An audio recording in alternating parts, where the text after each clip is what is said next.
sharing of the backstage footage of All In between CM Punk and Jack Perry. What purpose did that serve? The only thing that you did was sabotage yourself. You have now people in your arena, at your shows, if you're AEW, chanting for CM Punk, who is in another promotion, presumably in the world title scene in that promotion. You have the attention and focus being taken away from your talent doing matches because you wanted to try to make someone else look bad.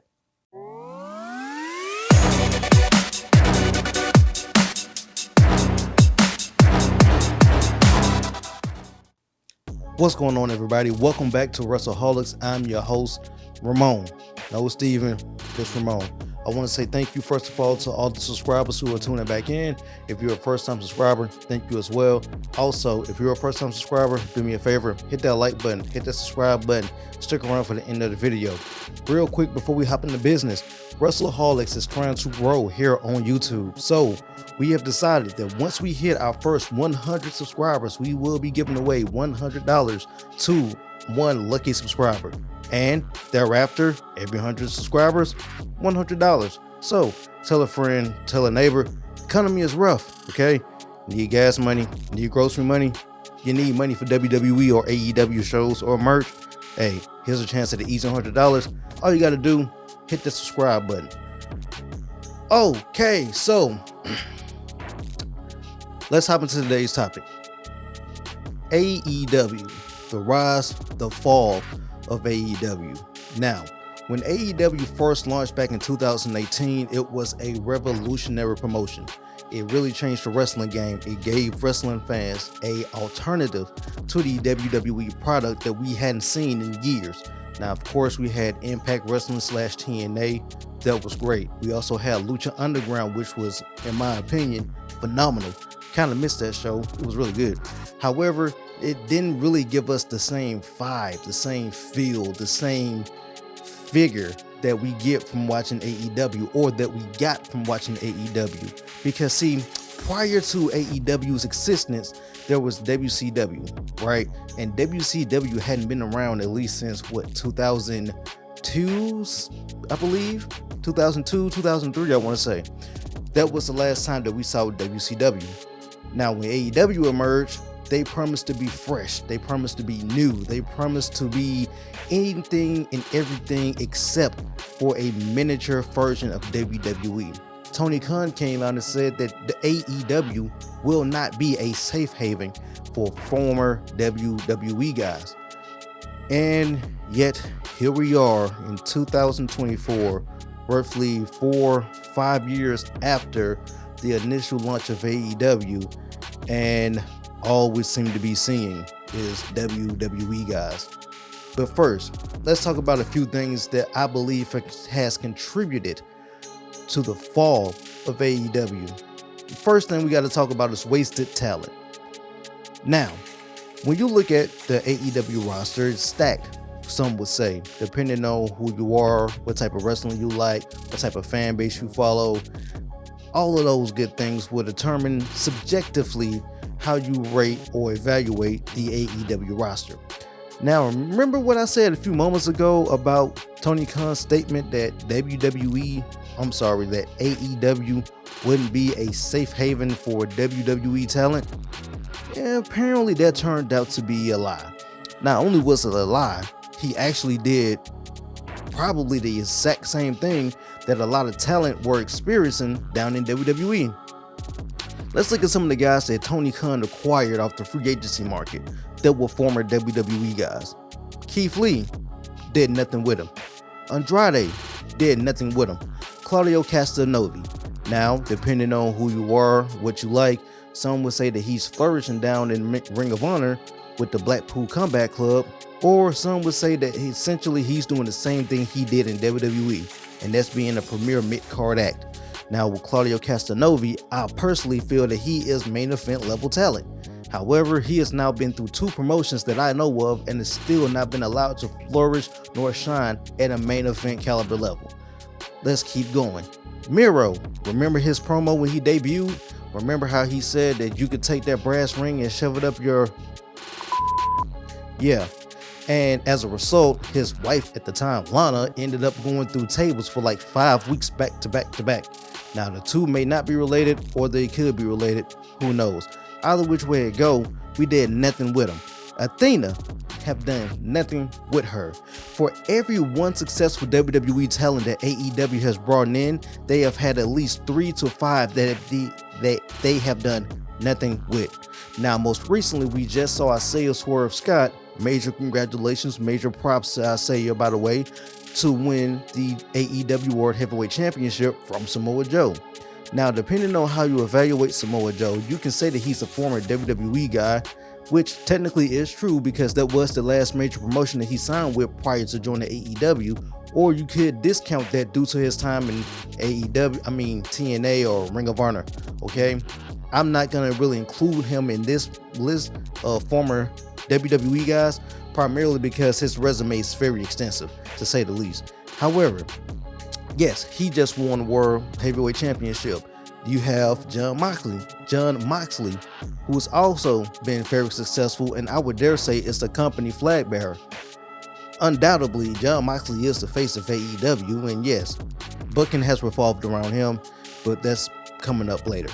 You have a lot of guys that are just wasted.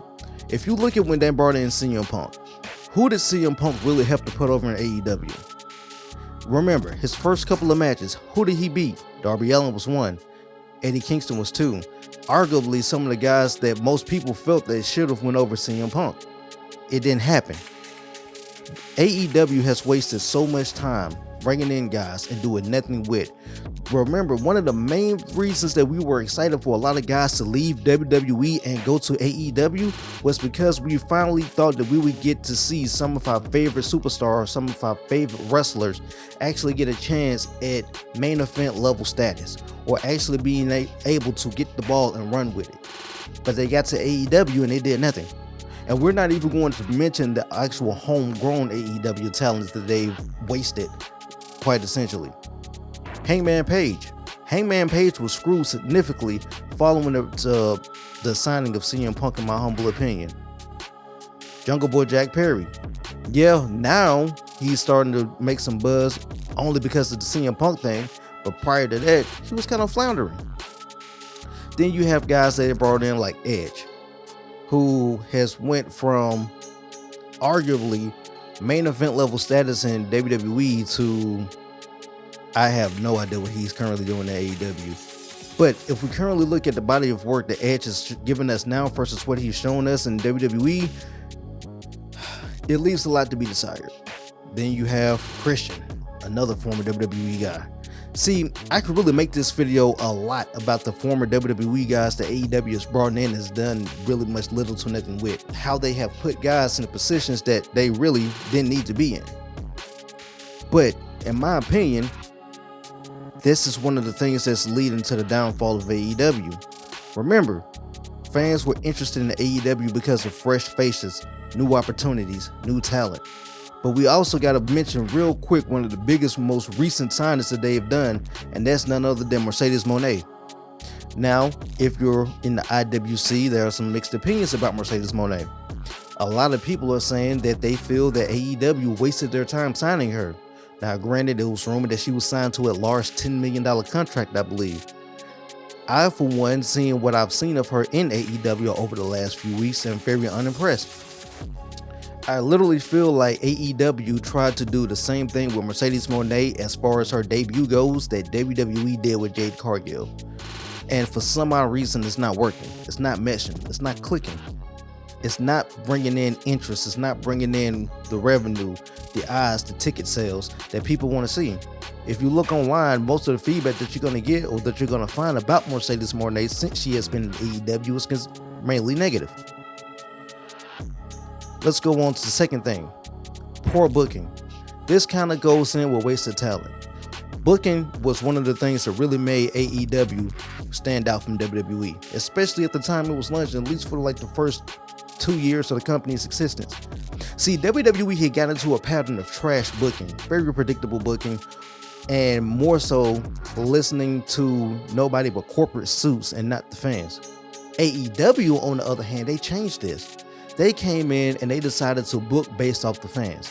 Now, granted, presumably and respectively, you cannot always give the fans what they want. It's impossible to book shows solely based off the fans, because if that's the case, then you will never be able to book everyone happy. AEW somehow managed to find the minorities or the majorities in the crowds and book based off them. They gave us great long-term storytelling. Things like the Young Bucks, things like Hangman Adam Page, world title wins like Kenny Omega. Great, awesome long-term storytelling. But then all of a sudden it changed. We ended up getting to a point where we were booking feuds with no payoff. I think historically one of the best ones that you would use, for example, would be Keith Lee and Swerve Scott. There was no payoff to that feud. Now, if you want to consider say Swerve Scott getting all types of hot heat and then winning the World Heavyweight Championship, then yeah, that's fine. We can do that. But again, as far as the reason why him and Keith Lee split and the settling of that, we didn't get that. It didn't happen at all. What else, when it comes down to booking, has made AEW fall, in my humble opinion? How about surprising fans with superstars that most have never heard of? See, AEW has a very niche audience somewhat, to an extent, but there's still a broader audience of people who enjoy watching their product. And see, that broader audience of people that enjoy watching their product consists of casual fans. Casual fans that may not follow independent circuits, casual fans that may not follow the Japanese wrestling scene. Just casual fans that like to tune in and see guys that they're familiar with seeing, either from TNA, either from WWE, or just in general. See, AEW has this really bad habit of bringing guys up from Indies and New Japan and then just popping them on the screen with no stories, no backstories, no nothing. They just automatically expect people to know who they are. And why, yes, for every 5 fans that may know who that one person is, you have at least 20 who don't. And that has caused fans, for the most part, to just be completely lost when it comes down to AEW. And then on top of that, the way that they book matches is not based off storytelling. It's based off the actual match. Now, for some, that's great. That's wonderful. That's what they enjoy. They enjoy to see the physical competition. They enjoy seeing the masterpiece classics that a Will Ospreay and Bryan Danielson can put on.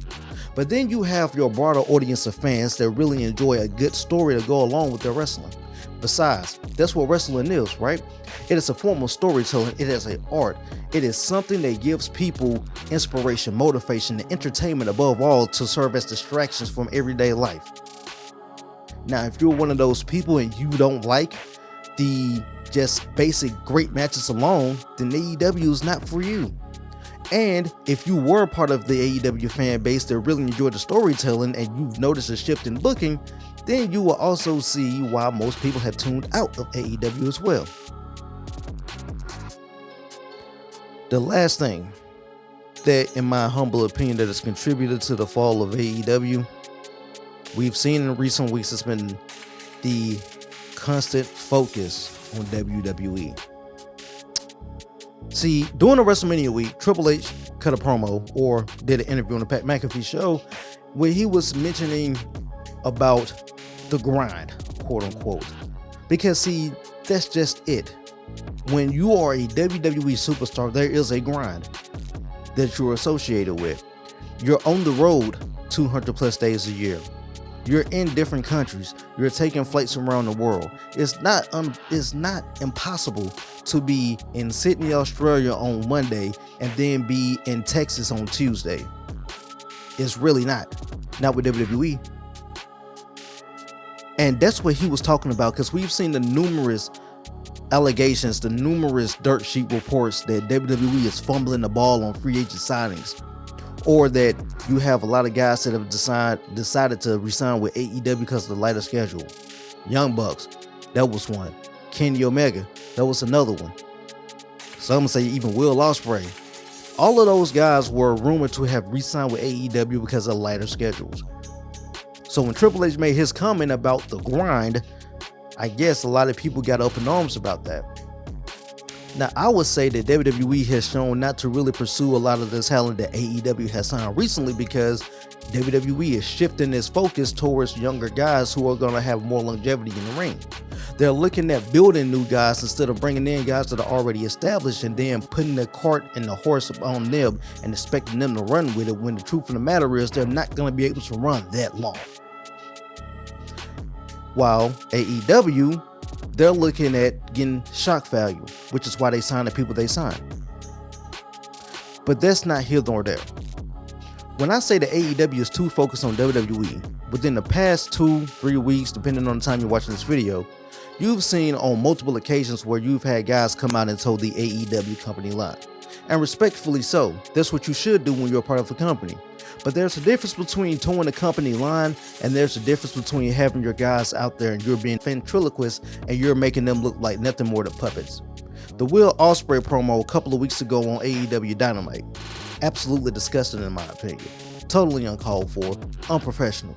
Now, whether that was Will Ospreay's preference to run that promo or to say that promo or not, it's been speculated that it wasn't. Don't care. It crossed the line. It was classless. It was tasteless. The airing of the backstage footage of All In between CM Punk and Jack Perry. What purpose did that serve?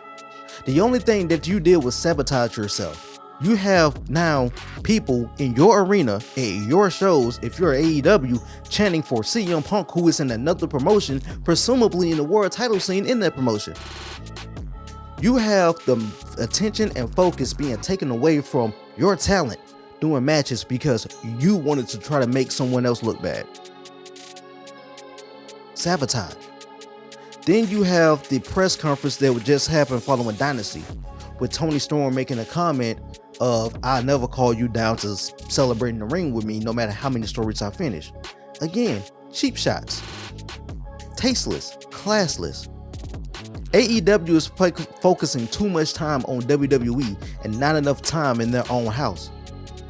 Some would even argue that the reason why Sage Swerve Scott won, and granted, yes, he should have won, but the timing behind his win of allowing him to capture the World Heavyweight Championship could directly fall in line with WWE putting the Universal Championship on Cody Rhodes.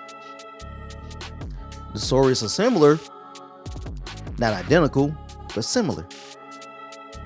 See, as a wrestling promotion, AEW started out great. Wonderful. They didn't care about the noise. They didn't care about the drama. No matter how much people on the internet try to hype it up and make it a war, make it a beef, AEW simply had one mission: to be all elite and give the fans an alternative. But somewhere along the way, that mission has been lost.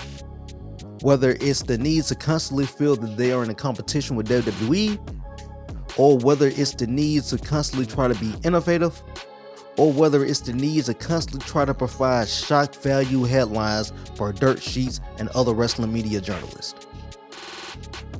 AEW has shifted away from its core focus. They've lost their vision. They've lost their way.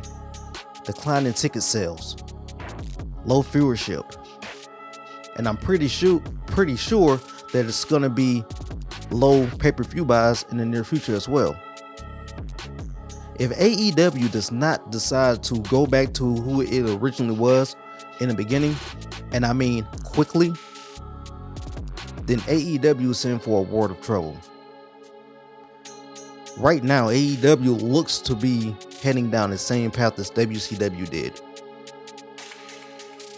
As a wrestling fan, I don't want that. Now, some may say that tribalism is good for wrestling. Some may say that it's bad. I, for one, as a wrestling fan, feel that only having one dominant promotion in this space is good for no one, because it forces no creativity. It forces no change. It forces no company to strive to be the better company.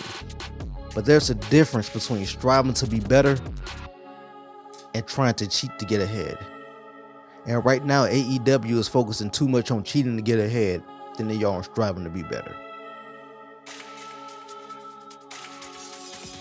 Well, ladies and gentlemen, I thank you for tuning in and watching WrestleHolics. Again, if you enjoyed this video, do me a favor. Be sure to hit the subscribe button. Hit that like button as well. Share this video with a friend. Thank you for tuning in to WrestleHolics Media. Until next time, peace.